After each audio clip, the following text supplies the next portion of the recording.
Welcome to Mehta PG college. Students, आज अपन discuss करेंगे यूनिट नंबर 3 जो अपने पास है solid liquid and mathematical equations, जिसमें से अपन ने लिक्विड स्टेट को अपन ने कंप्लीट कर लिया है। जो आपका फर्स्ट चैप्टर मतलब फर्स्ट पार्ट था। सेकंड पार्ट अपने पास क्या है, सॉलिड स्टेट। तो यूनिट नंबर 3 सॉलिड स्टेट,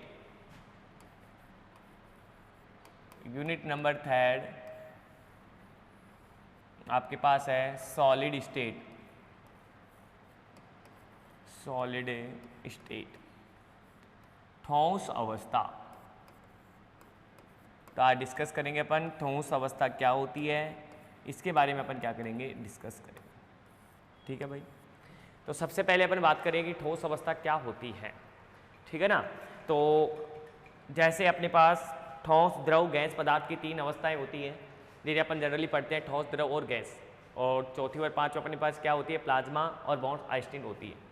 तो अपन यहाँ पर ठोस की बात करेंगे क्योंकि लिक्विड की अपन बात कर चुके हैं। तो ठोस अवस्था वह अवस्था होती है जिसमें पदार्थों के अणु, परमाणु, आयन एक दूसरे के क्या होते हैं, नज़दीक होते हैं, तथा जिनके बीच में अंतराण्विक आकर्षण बल क्या होता है, 0 होता है। मतलब उनके बीच में बहुत ज़्यादा अंतरा आणविक आकर्षण बल आपके पास क्या होता है, प्रबल अंतरा आणविक आकर्षण बल होने के कारण, 0 नहीं होगा, प्रबल अंतरा आणविक आकर्षण बल होने के कारण वे एक दूसरे पर एक दूसरे की साइड गमन नहीं कर पाते हैं। तो ऐसी अवस्था अपने पास क्या कहलाती है, ठोस अवस्था कहलाती है। ठीक है भाई। तो सबसे पहले अपन बात करें कि ठोस अवस्था क्या होती है।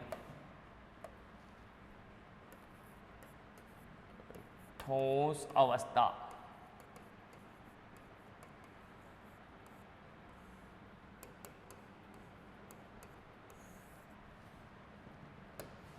इसमें लिखेंगे पदार्थ की वह अवस्था, पदार्थ की वह अवस्था, पदार्थ की वह अवस्था जिसमें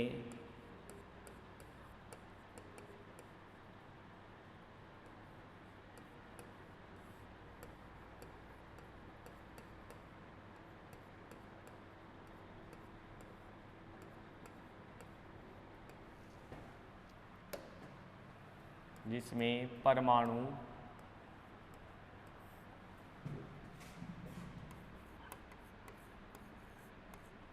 अणु ऑब्लिक आयन, जिसमें परमाणु, अणु, आयन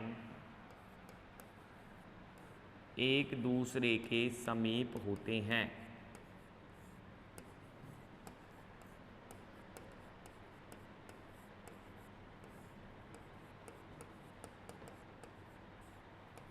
परमाणु, अणु, आयन एक दूसरे के क्या होते हैं, समीप होते हैं, तथा इनके मध्य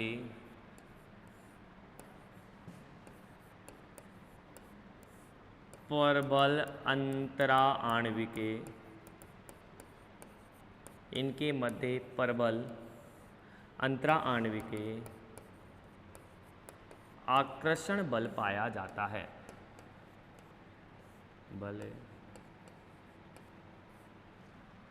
पाया जाता है। ठीक है भाई। स्टेबल अपने पास, प्रबल अपने पास अंतराण्विक आकर्षण बल पाया जाता है। ठीक है। जिसकी वजह से अपने पास एक दूसरे की ओर गमन नहीं कर पाते हैं।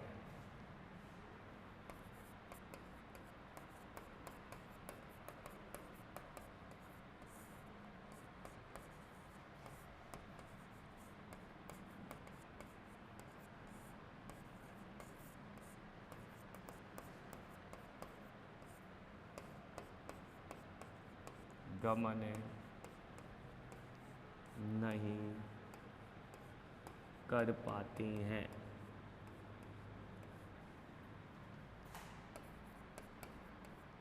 ठीक है भाई।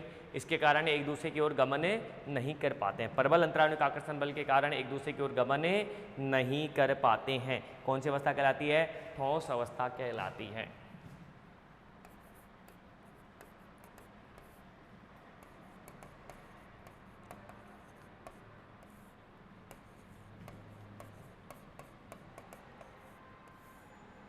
ठोस अवस्था कहलाती है। ठीक है भाई।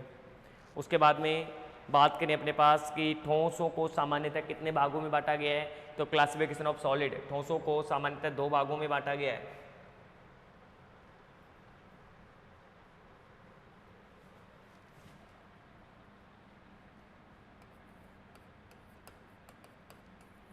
ठोसों को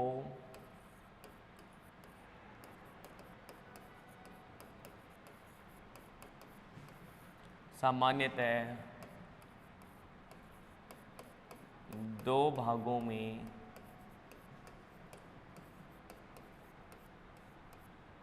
बांटा गया है। एक अपने पास होता है क्रिस्टलाइज सॉलिड और एक क्या होता है अपने पास एक्रिस्टलाइज सॉलिड, मॉर्फस और एमॉर्फस, क्रिस्टलाइन सॉलिड और एक्रिस्टलाइज सॉलिड। क्रिस्टलीय सॉलिड, क्रिस्टलाइन सॉलिड, और दूसरा अपने पास होता है एक्रिस्टलीय सॉलिड।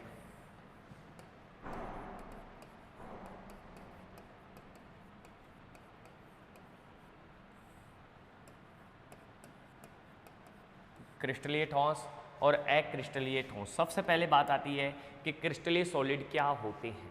ठीक है भाई, तो अपने कहते हैं कि क्रिस्टलीय सॉलिड अपने पास वे पदार्थ होते हैं जो संपीडीय एवं कठोर होने के साथ साथ एक निश्चित आकृति वाले होते हैं। इन्हें क्या कहते हैं अपन, क्रिस्टलीय सॉलिड कहते हैं। ऐसे सॉलिड जिनकी आकृति क्या होती है अपने पास, निश्चित होती है। ठीक है ना भाई, कि असंपीडीयता के साथ साथ वो क्या होते हैं अपने पास, एक निश्चित आकृति वाले भी होते हैं। क्रिस्टलीय सॉलिड ये वे ठोस पदार्थ होते हैं, ठोस पदार्थ होते हैं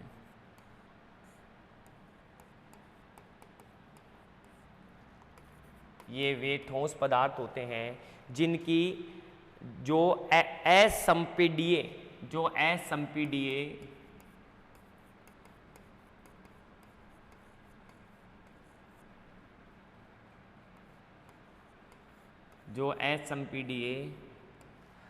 असंपीडीय एवं कठोर होने के साथ साथ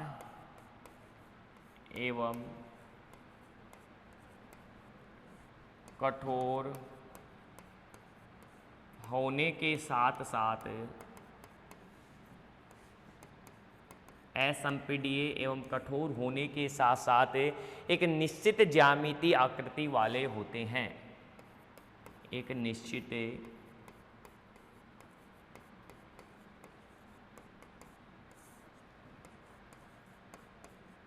ज्यामितीय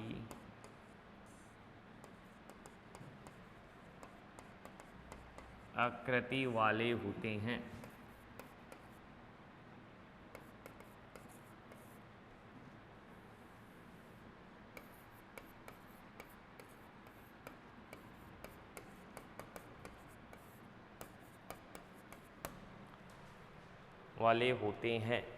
ठीक है, अपन कहते हैं अर्थात वे पदार्थ जो एक निश्चित योजनाबद्ध तरीके से एवं एक व्यवस्थित तरीके से होते हैं। मैं ये भी कह सकता हूँ कि आपके पास क्रिस्टलीय सॉलिड क्या होते हैं कि एक निश्चित एक योजनाबद्ध तरीके से वो क्या होते हैं अपने पास व्यवस्थित होते हैं, तो उन्हें भी अपन क्या कहते हैं, क्रिस्टलीय सॉलिड बोलते हैं। ठीक है भाई, कि एक योजनाबद्ध तरीके से वो क्या होते हैं अपने पास व्यवस्थित होते हैं। जैसे एग्जाम्पल्स की मैं बात करूँ तो NaCl, CsCl, ठीक है भाई, ये अपने पास क्या कहलाते हैं, क्रिस्टलीय सॉलिड कहलाते हैं। ठीक है, Na2SO4,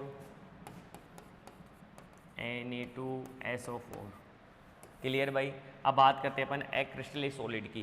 तो अक्रिस्टलीय सॉलिड क्या होते हैं, अक्रिस्टलीय सॉलिड वे पदार्थ होते हैं जो असंपीडीय एवं कठोर तो होते हैं, ये असंपीडीय एवं कठोर तो होते हैं, लेकिन ज्यामिति व आकृति निश्चित नहीं होती है। ठीक है भाई, तो ये क्या है अपने पास, ये वे ठोस पदार्थ होते हैं, ये वे ठोस पदार्थ होते हैं जो संपीडीय होते हैं, असंपीडीय एवं कठोर तो होते हैं,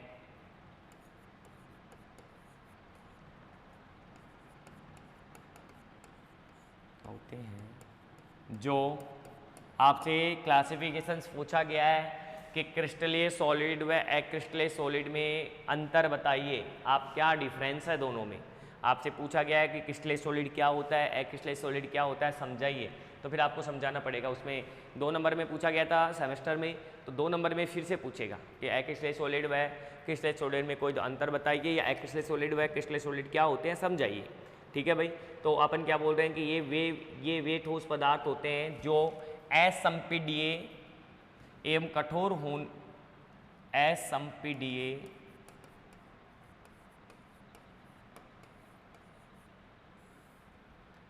एवं कठोर तो होते हैं,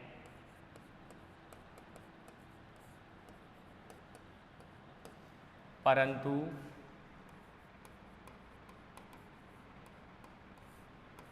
एक निश्चित ज्यामिति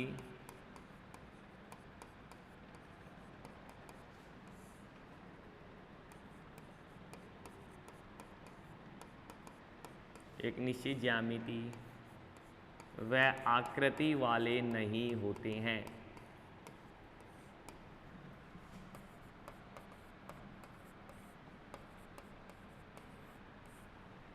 नहीं होते हैं।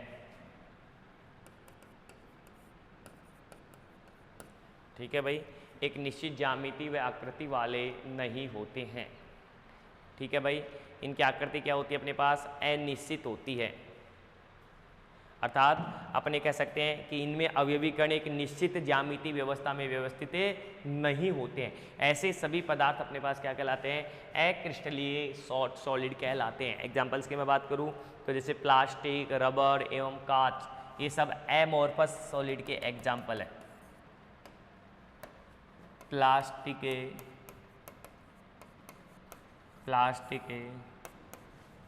कांच, रबर,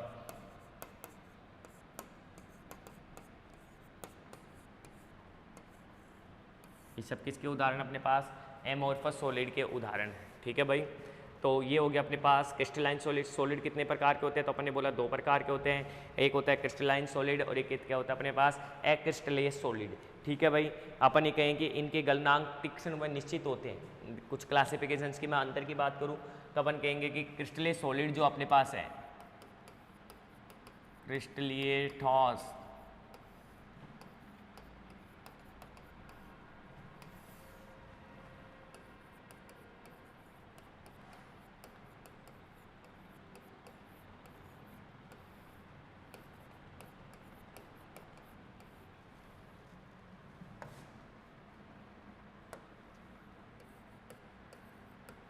इनकी गलनांक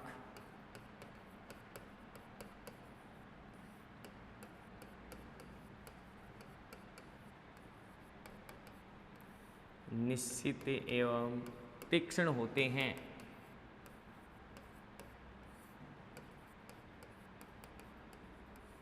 ठीक है भाई, क्रिस्टलाइज सॉलिड के गलनांक एक निश्चित होते हैं, वह तीक्ष्ण होते हैं, जबकि अक्रिस्टलाइज सॉलिड के गलनांक अपने पास क्या होते हैं, अनिश्चित होते हैं। ठीक है, अस्पष्ट होते हैं। इनके गलनांक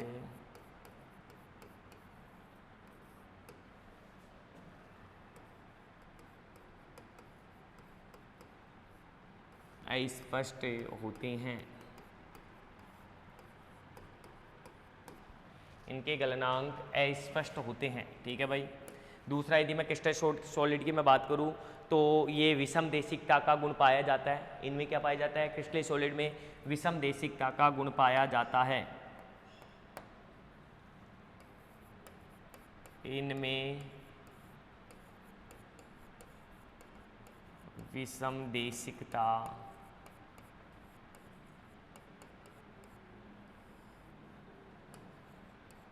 का गुण पाया जाता है।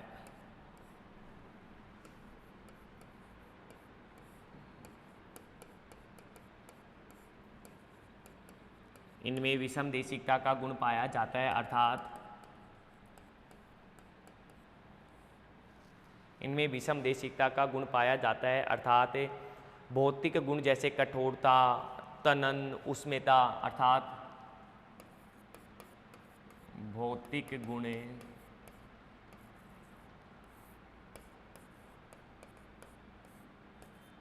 जैसे तन्यता, उष्णता,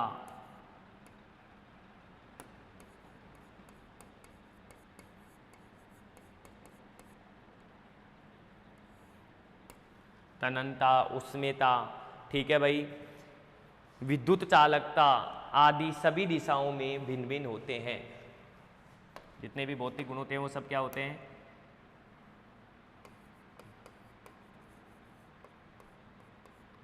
विद्युत चालकता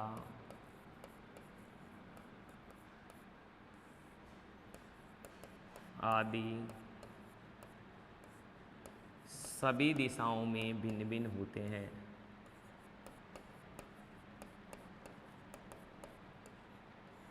सभी दिशाओं में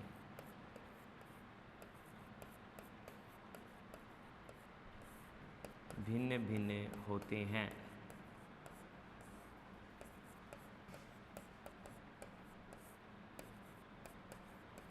ठीक है भाई, ये सभी गुण सभी दिशाओं में आपके पास क्या होते हैं? भिन्न भिन्न होते हैं। ठीक है ना? कौन कौन से? तो उन्हें क्या कहते हैं अपन? विषम देशिकता का गुण पाया जाता है, अर्थात क्रिस्टलित ठोसों में विषम देशिकता का गुण भी पाया जाता है। ठीक है भाई, अपन ये कह सकते हैं कि इनको यदि पिघला दें, किसको? क्रिस्टलित ठोसों को पिघला दें तो ठंडा करने पर शीतलन वक्र अर्थात असतत होते हैं। ठीक है ना? तो पहले इसमें लिख लेते हैं अपन। तो इसमें भी समदेशिकता गुण पाया जाता है, इनमें क्या पाया जाएगा? इनमें समदेशिकता का गुण पाया जाता है। इनमें समदेशिकता का गुण पाया जाता है।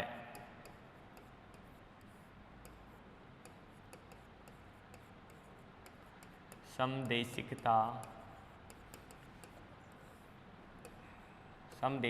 का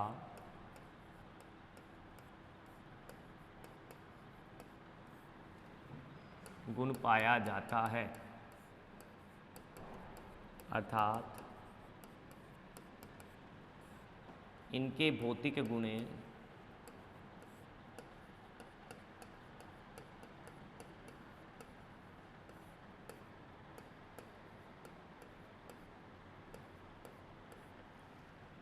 सभी दिशाओं में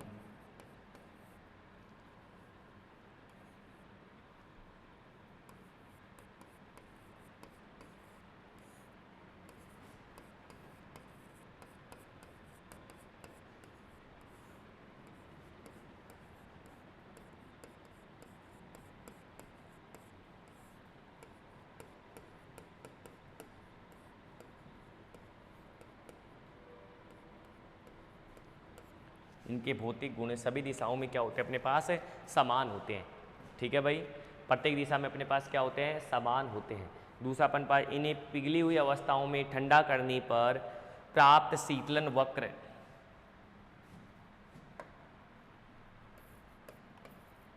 इन्हें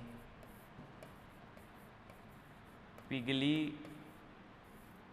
हुई अवस्थाओं में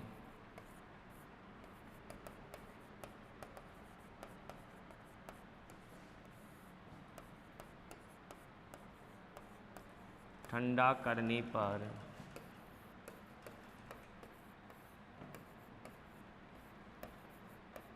प्राप्त शीतलन वक्र असतत प्राप्त होता है।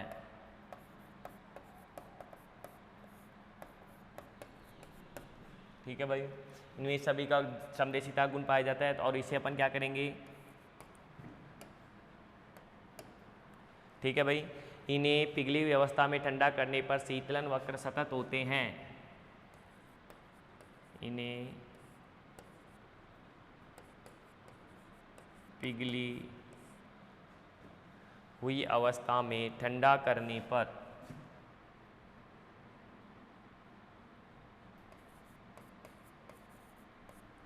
पिघली हुई अवस्था में ठंडा करने पर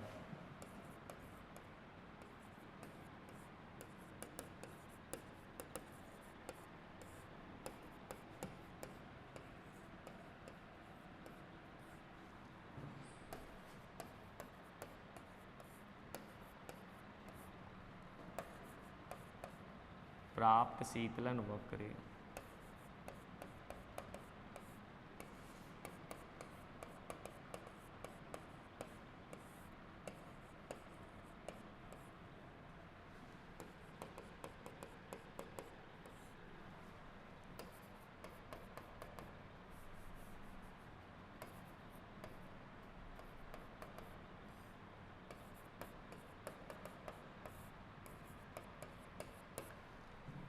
ठीक है भाई, इन्हें पिघली अवस्था में ठंडा करने पर प्राप्त शीतल अनुभव अपने पास कैसा प्राप्त हो रहा है? सतत प्राप्त होता है। तो ये होते हैं अपने पास क्रिस्टलीय व अक्रिस्टलीय ठोसों में अंतर। ठीक है भाई, कि क्रिस्टलीय ठोस क्या होते हैं और अक्रिस्टलीय ठोस क्या होते हैं और उनमें क्या क्या अंतर होते हैं, उन्हें अपन आसानी से क्या कर सकते हैं, बता सकते हैं। दूसरा टॉपिक अपने पास होता है कि समदेशिकता व विषमदेशिकता क्या होती है, कि समदेशिक क्या होते हैं और विषमदेशिक गुण क्या होते हैं। तो अभी अपन ने जस्ट देखे कि क्रिस्टलीय ठोस जो होते हैं इनमें विषमदेशिकता का गुण पाया जाता है, अर्थात वे यौगिक वे समूह या वे यौगिक जिनके भौतिक गुणधर्म सभी दिशाओं में क्या नहीं होते हैं, समान नहीं होते हैं, तो ऐसे यौगिक विषमदेशिकता दर्शाते हैं। तथा वे यौगिक जिनके सभी गुण सभी दिशाओं में अपने पास ये समान होते हैं, तो उन्हें क्या कहते हैं, अपन समदेशिक कहते हैं। राइट, तो आज अब नेक्स्ट अपन पढ़ेंगे समदेशिकता क्या होती है और विषमदेशिकता क्या होती है, आइसोटोपरी एंड एनाइसोटोपरी। ठीक है भाई, कि समदेशिकता और विषमदेशिकता। तो नेक्स्ट टॉपिक अपने पास समदेशिकता व विषमदेशिकता।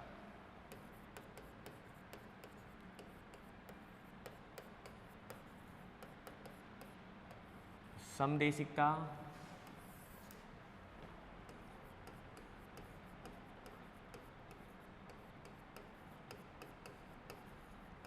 दूसरा क्या रहेगा अपने पास, विषमदेशिकता। सबसे पहले यदि मैं समदेशिकता की मैं बात करूं आपके सामने, तो समदेशिकता क्या होती है? ठीक है भाई, तो अपन कहते हैं वह अवस्था जिसमें अपने पास सभी भौतिक गुणधर्म सभी दिशाओं में अपने पास क्या होते हैं, समान होते हैं। तो ऐसी अवस्था अपने पास क्या कहलाती है, समदेशिक अवस्था कहलाती है। ठीक है भाई,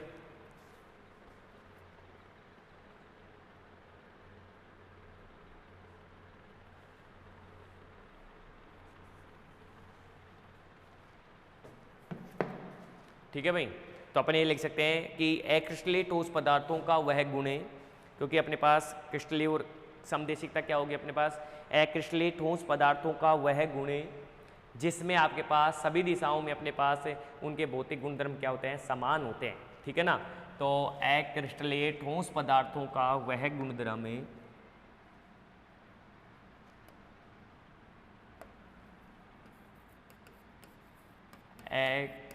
क्रिस्टलीय ठोस पदार्थों का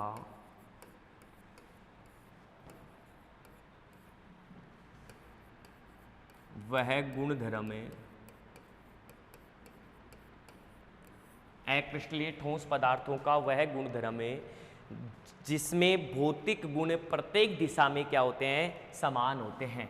जिसमें भौतिक गुण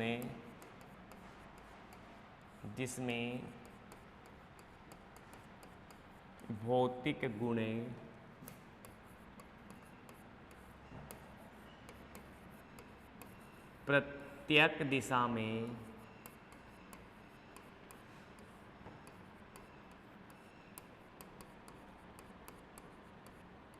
समान होते हैं। जिसमें भौतिक गुण प्रत्येक दिशा में क्या होते हैं, अपने पास समान होते हैं, तो वे पदार्थ अपने पास क्या कहलाते हैं, समदेशिक पदार्थ कहलाते हैं। ठीक है भाई, कि वे पदार्थ जिनमें अपने पास प्रत्येक दिशा में आपके पास समान गुण प्रदर्शित करते हैं, तो वैसे पदार्थ सभी अपने पास क्या कहलाते हैं, समदेशिक पदार्थ कहलाते हैं। तो अपने कह सकते हैं अक्रिस्टलीय ठोस समदेशिक होते हैं क्योंकि इनका विद्युत चालन, तनन, ताप गुणांक, स्थिरांक, अपवर्तन आदि सभी दिशाओं में क्या होता है, अपने पास समान होता है। ठीक है ना, तो क्या लिख सकते हैं अपन, अक्रिस्टलीय ठोस समदेशिक होते हैं। सभी अक्रिस्टलीय ठोस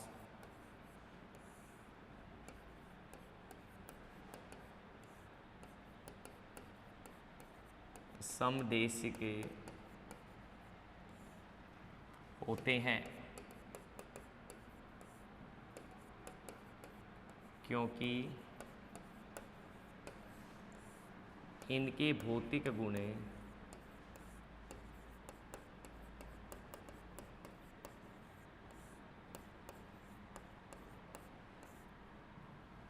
जैसे इनके भौतिक गुणधर्म जैसे तनन, ताप, अपवर्तनांक,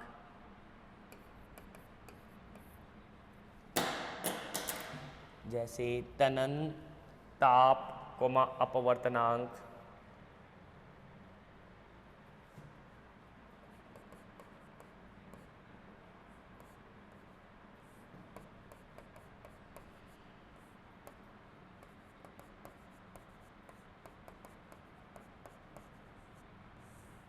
तनन, ताप, अपवर्तनांक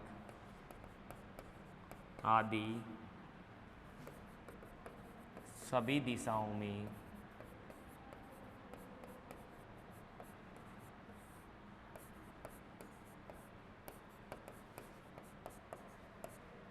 समान होते हैं। ठीक है भाई। इसी तरह अपन पास विषमदेशिक पदार्थ क्या कहलाते हैं कि क्रिस्टलीय ठोस। विषमदेशिकता क्रिस्टलीय ठोसों का वह गुण है जिसमें भौतिक गुण विभिन्न विभिन्न दिशाओं में भिन्न भिन्न होते हैं।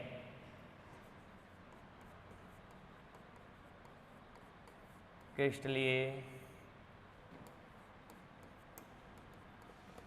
ठोसों का वह गुण है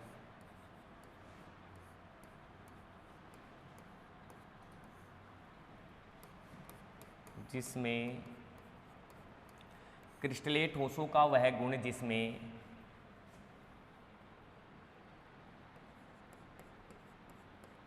भौतिक गुण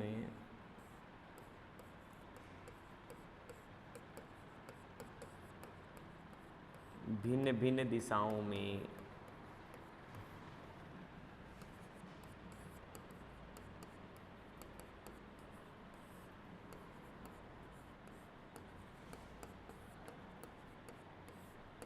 भिन्न भिन्न होते हैं। भिन्न भिन्न दिशाओं में भिन्न भिन्न होते हैं। ठीक है भाई।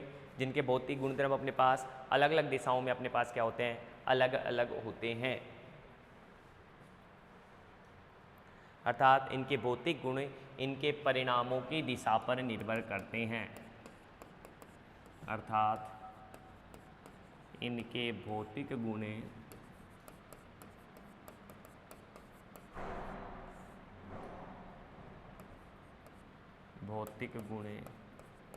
इनके परिणामों की दिशा पर निर्भर करते हैं।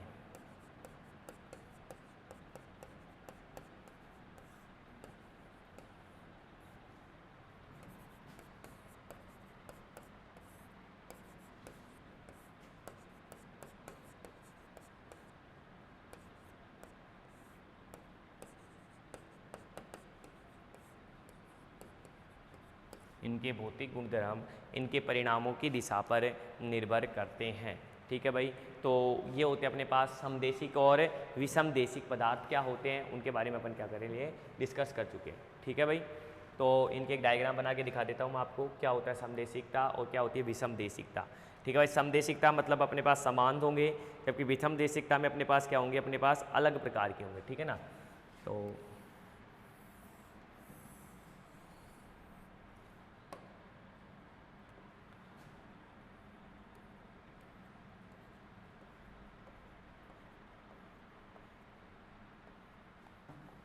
समदेशिकता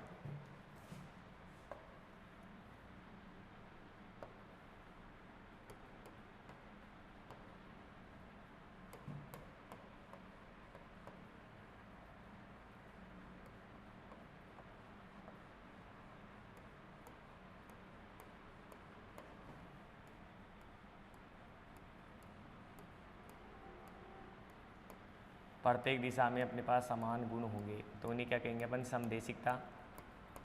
और प्रत्येक दिशा में अपने पास असमान गुण होंगे तो उन्हें क्या बोलेंगे अपन, विषमदेशिकता।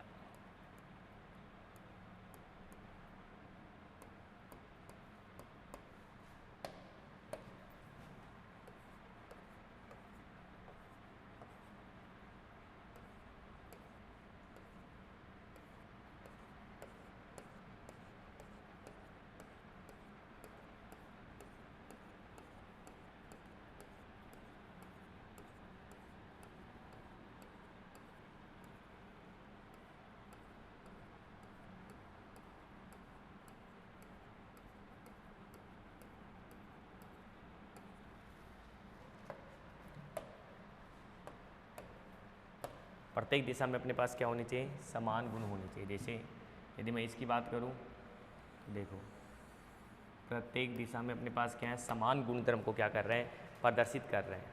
ठीक है, तो ये कहलाते हैं अपने पास विषम देशिकता। कि यदि मैं यहाँ से प्रत्येक दिशा की मैं बात करूं,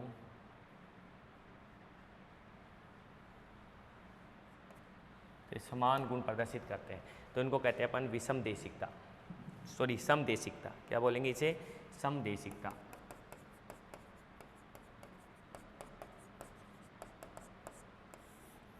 और यदि अपने पास अलग अलग प्रकार के गुण आ जाएंगे तो उन्हें क्या बोल देंगे अपन, विषम देशिकता। मतलब आपके पास प्रत्येक दिशा में अपने पास समान प्रकार के गुण क्या नहीं होंगे, अपने पास उपस्थित नहीं होंगे, तो उन्हें क्या कहेंगे अपन, विषम देशिकता।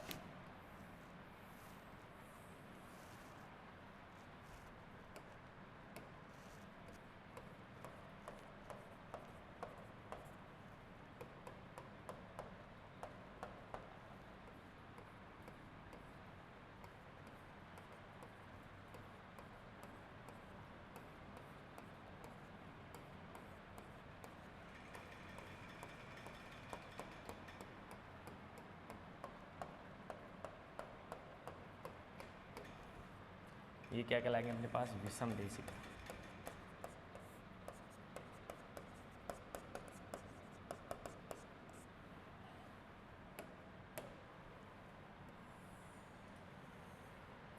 समान नहीं है, इधर से तो समान है, दूसरी जगह से अपने पास समान नहीं है, तो ऐसे गुण अपने पास क्या कहलाएंगे, विषम देशिकता कहलाते हैं। ठीक है भाई, तो आपको तो डिफरेंस याद रखना है कि समदेशिक क्या होते हैं और विषम देशिक क्या होते हैं। नेक्स्ट अपने पास होता है त्रिविम जालक एवं एकक इकाइयाँ। वेरी वेरी इंपॉर्टेंट टॉपिक है अपने पास, सॉलिड स्टेट का नेक्स्ट टॉपिक है space lattice and unit cell. त्रिविम जालक एवं इकाई कोशिका।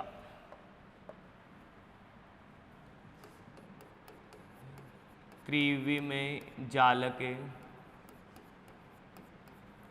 जालक एवं इकाई कोशिका।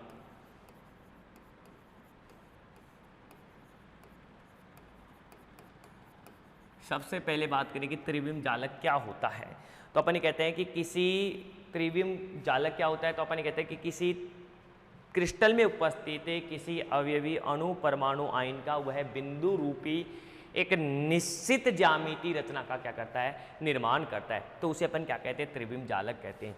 कि आपके पास कोई क्रिस्टल्स का फॉर्मेशन हो रहा है और उसमें कोई बिंदु है, वो बिंदु आपस में मिलकर एक क्रिस्टलीय ज्यामिति का क्या कर रहा है, निर्माण कर रहा है, तो उसे अपन क्या बोलते हैं, त्रिविम जालक। या और एक निश्चित बिंदु जो होता है और एकक कोष्टिका, जिसे अपन एकक कोष्टिका बोलते हैं, जो निश्चित बिंदु आपके पास जो होता है उन्हें क्या कहते हैं अपन, एकक कोष्टिका कहते हैं।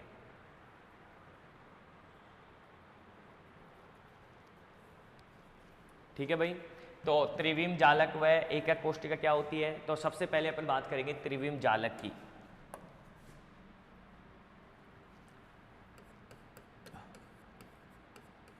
त्रिविम जालक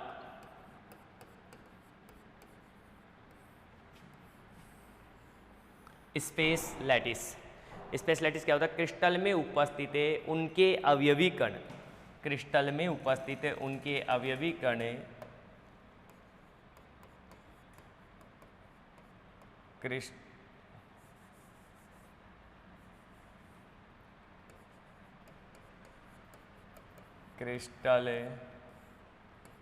में उपस्थित है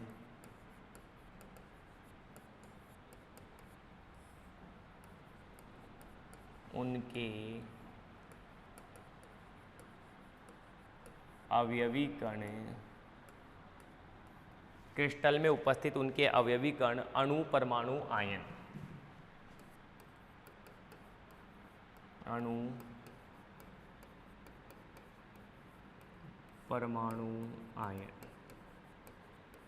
क्रिस्टल में उपस्थित उनके अवयवी कण अणु परमाणु आयन जिस बिंदु रूपी एक निश्चित ज्यामिति रचना का निर्माण करते हैं, जिस बिंदु रूपी, जिस बिंदु रूपी एक निश्चित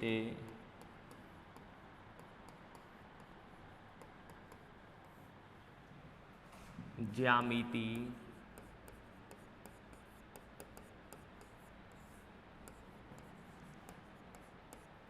रचना का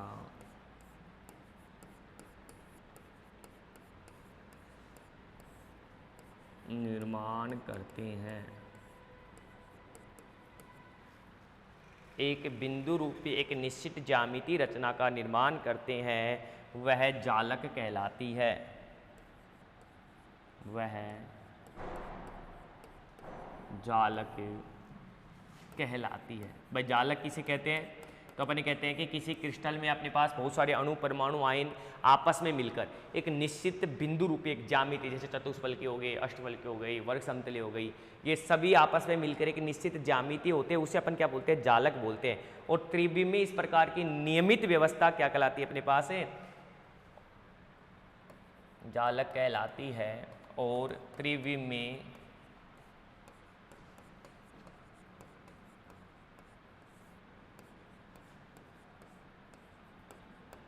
इस प्रकार की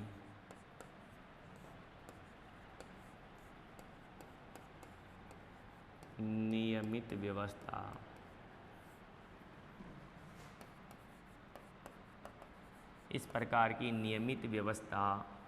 त्रिविम जालक नियमित व्यवस्था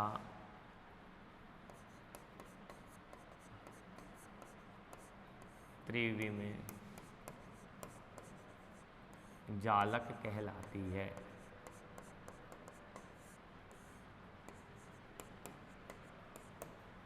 नियमित व्यवस्था क्या कहलाती है? अपने पास त्रिविम जालक कहलाती है।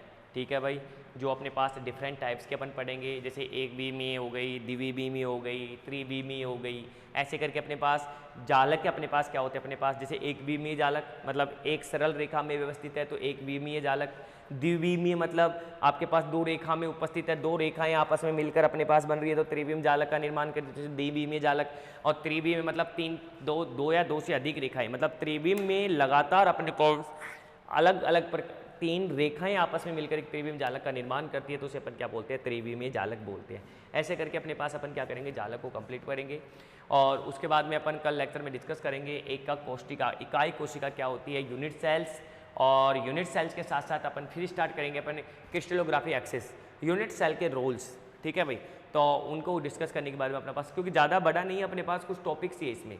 ठीक है, अब एकक कोशिका में जरूर अपने पास आपने क्लास 12th में अपने पढ़ा होगा कि आपके पास क्यूबिक सेल की अक्षों का घनीय क्यूबिक क्लिनिकल, इनके बारे में आपने डिस्कस किया होगा। एकांताक से समचतुर्भुजीय, इनके बंद कोण का मान, ठीक है, इनके बीच में अपने पास जालक के प्रकार के अलावा जालकों की संख्या, अक्षों की लंबाई, इनके बारे में अपन क्या करेंगे? फिर डिस्कस करेंगे। ठीक है भाई, तो उसको नेक्स्ट लेक्चर में लेंगे क्योंकि पूरा बड़ा रहेगा और कंप्लीटली उसमें अपने पास एक क्वेश्चन का पूरा अपने पास क्या हो जाएगा? कवर हो जाएगा। ठीक है भाई, धन्यवाद।